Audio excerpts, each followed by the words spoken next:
ipaglilingkod ko sa inyo. Tapilok ako yung kanan. Hmm. 3 months na rin. 3 months na. Yan lang? Yung ano ko, dito kasi, pag napapuwersa, sumasakit. Kasi, mauna yung mga ano bago sa paa.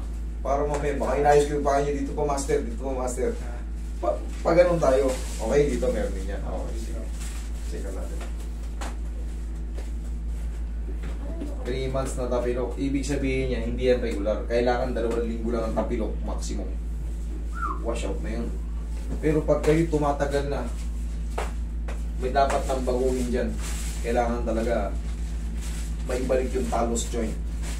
Kasi katulad yan, tingnan, ayan, namamaga pa eh. Kumbaga may bukol pa eh. O, mas malaki siya, di ba?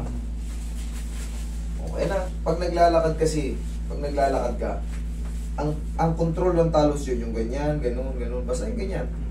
Siyempre, lakad ka ng lakad. O, pag napagod ka, maiirita yan, mamamaga.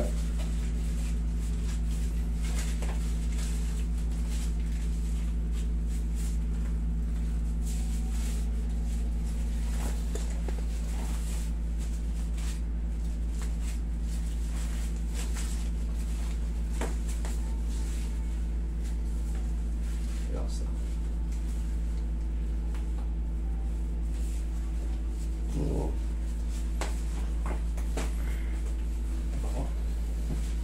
Bango yan. Alagang tao.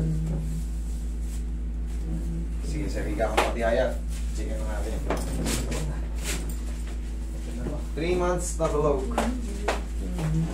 Testingin natin ngayon kung saan masakit. Pag ginanito ko, sir. Meron sa... Meron. Pag ganito, Yan. mas masakit.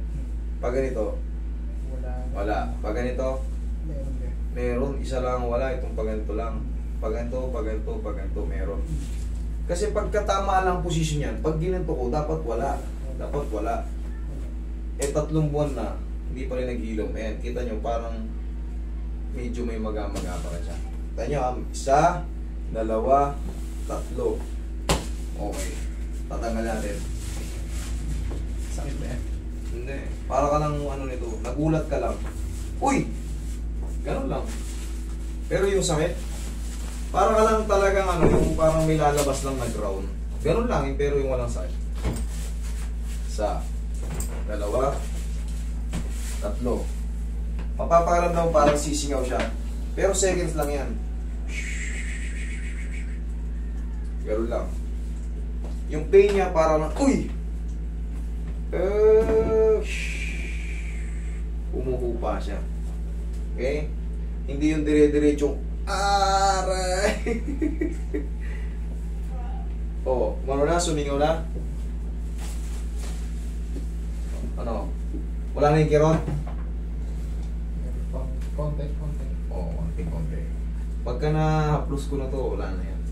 Habang napapaya niya, yung unang hatak, naramdaman may tumunog. Yun yung talus joint. Kailangan makabalik yun. Kasi, gaya ng sabi ko nung una, 2 weeks, pag mga regular na tapilok, kahit ibote-mote mo lang yun, wala na eh. Pero pagka tumagal pa ron, 3 months, ibig sabihin, kailangan may makabalik na dyan. Kailangan masalansa na yan. Kasi pag hindi mo nasalansa yan, yung 3 months, abutin pa yan taon. Mawawala yung maga, pag pinagod mo, nag-walking ka, magmula rito, kunyari, pumasok sa trabaho, o sabi mong naglakad-lakad ka lang sa opisina o sa ano, mamamaga siya pag uwi mo. Another kirot-kirot na naman yun. Mamaya susubukan natin ganun. May matitira dyan, kapiranggot na lang. Pero kaya mo na, bearable na talaga.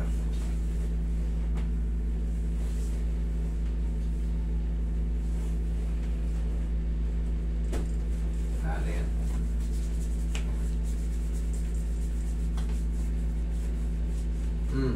Tama, oh. Ha? Wala. Oh. Dapat yan. Ganyan, di ba? Meron isa. Tsaka yung ganito, oh. Oh. Wala. Oh.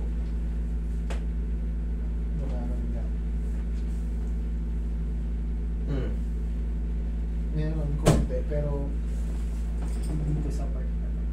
Mayroong konti. Ngayon, yung ganyung konting natira, minsan talaga hindi talaga 0-0. Maaring need ng rest ng mga 2 araw, 3 araw. Kasi yung pinaka-trauma ng pagkaipit sa ano, ng mga ligaments sa talus joint. Kasi pagka ito hindi naayos, kahit yung mga ganun, masakit pa rin kasi hindi na-adjust. Pero pagka nakarelax na siya, maaring yung pinaka-na-overstress lang, may reaction pa ng konti yun. Pero pag day by day, lumilipas, wala na yung swelling. Okay? Kasi gano'n naman talaga, hindi talaga nape-perfect agad. Pero overall, check mo. Okay. Tignan mo yung position, tapos i-stamp mo, tignan mo kung ano. Oo. Nagulat ka. Okay? Oo, di ba? Instant. Kumbaga, ako hindi, napapanood nyo naman, walang edit yan. Kumbaga, kung ano yung adjustment, mayroon talaga kayong kagad, may benepisyo kagad eh. I-video, pwede nyo kung pumunta kayo rito, pwede kayo mag-content yung mga vlogger. Tignan nyo yung procedure ko rito. Kung may malpractice ba. Part lang to ng massage, kaya walang malpractice dyan. Ang may malpractice, nagpapakilala akong doktor or dentist.